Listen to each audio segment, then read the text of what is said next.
Erns, goeiedag. Weer lekker om saam met jou te kuier vir hierdie derde sessie vandag, waar ons nog met Psalm 143 die tussentyd beskou.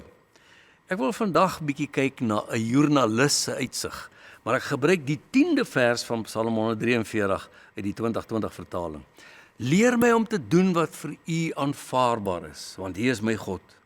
U goeie gees moet my lei op gelyk grond. Is dit nie mooi nie? U goeie gees moet my lei op gelyk grond. Ons bevind onsself steeds in die spannende afwagting van die tussentyd. Ons verwag die koms van die gees van Christus, maar ons eet steeds die brood van onsekerheid. Dis 'n tyd wat moed verg van ons. Dis hier waar ons mekaar nodig het, maar ook waar ons deur fyn lense na die wêreld kyk. Omdat ons die bewus bly van die feit dat hy ons vertrou om fakkels van lig en hoop te bly. Dis hoekom vandag se teks uit dieselfde psalm kom as die vorige twee. Leer my om te doen wat vir U aanvaarbaar is, want U is my God. U goeie gees moet my lei op gelyk grond. Ek hoor hier in 'n kreet om balans. Die psalmdigter soek vastigheid in sy geloof, soos ons.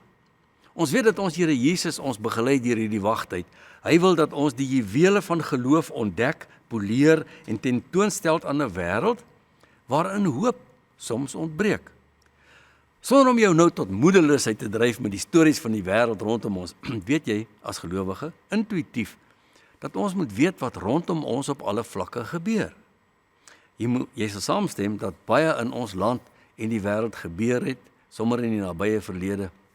Dit is in hierdie wêreld waarin ons gestuur word soos skape tussen wolwe, versigtig soos die slange en opreg soos die duwe. Daarin word ons bemagtig deur die Heilige Gees, want ons het 'n voorsmaak van die verhaal se einde. Dit kom met die laaste woorde van Jesus aan sy disippels in Matteus 28. Hou goeie moed, ek het die wêreld klaar oorwin. Nou moet ons leer om die klimaat rondom ons fyn te lees. God is aan die werk en ons werk saam. Daarom moet ons oplettend leef om sy vingerafdrukke te herken. Ek wil jou graag vandag voorstel aan 'n Britse aristokraat, Barones Camilla Cavendish. As ek haar prestasies regtig tot hulle reg wil laat kom, gaan ons ten minste 'n uur of meer nodig hê. Die titel waarmee sy aangekondig word is lank. The Right Honourable Baroness Cavendish of Little Venice. Ek maak nie mooi lekker uit wat dit alles beteken nie, maar kom agter dat sy beslis baie fyn geteel is. Sy is ook as Britse joernalis hoog in aanvraag en geniet baie steun. Haar mening word deur swaar gewigte waardeer en haar invloed strek wyd. Sy is 'n skrywer vir die Financial Times wat gesaghebbend invloed uitoefen op 1 miljoen lesers wêreldwyd.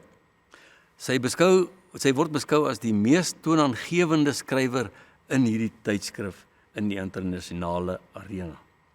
Sy het al tallose internasionale toekennings verwerf en internasionale vormer van menings is sy gewis. Ek het geen idee van haar persoonlike geloofsoortuigings nie. Maar in die uitgawe van 5 Januarie van hierdie jaar het sy nogal 'n bom laat bars. Dit laat 'n mens dink.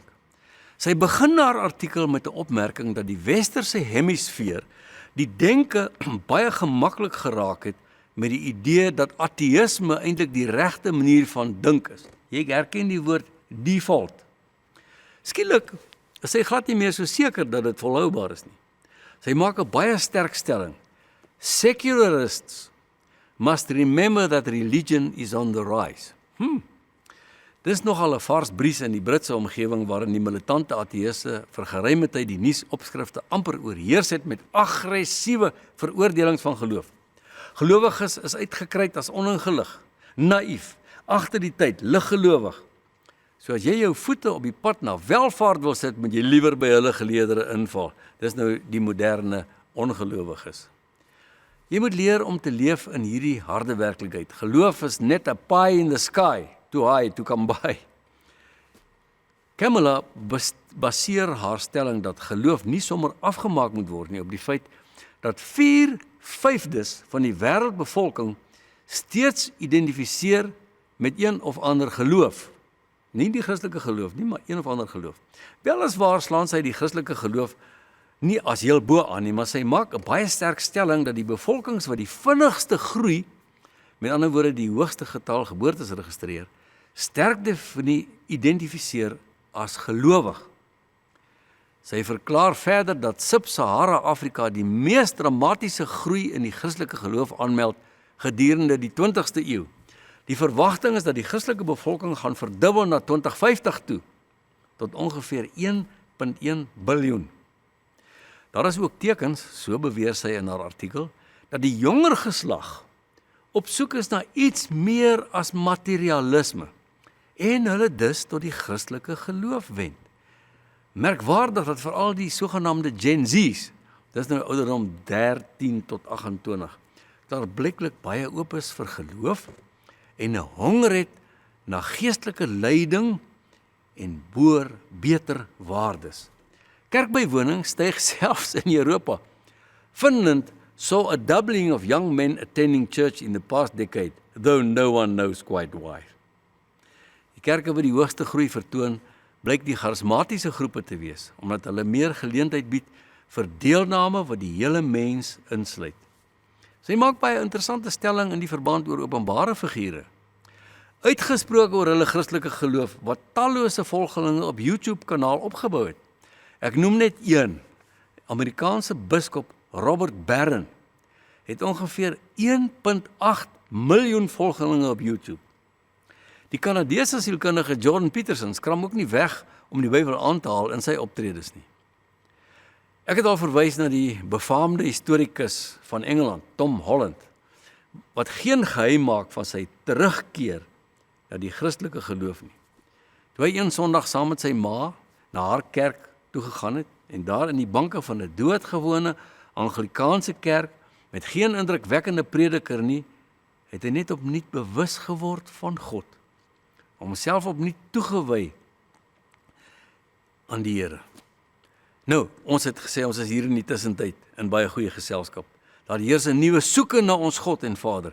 Kyk uit vir sy vingerafdrukke, en bou jou geloof, jy is in goeie geselskap.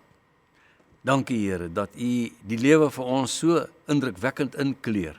Ons sien U vingerafdrukke, ons wil dit volg, en ons wil saam juig, dat ons God steeds sy skepping in sy hande vashou, dat elkeen wat ingeskakel is vandag, dit ervaar Here, U teenwoordigheid, in die naam van Jesus, Amen.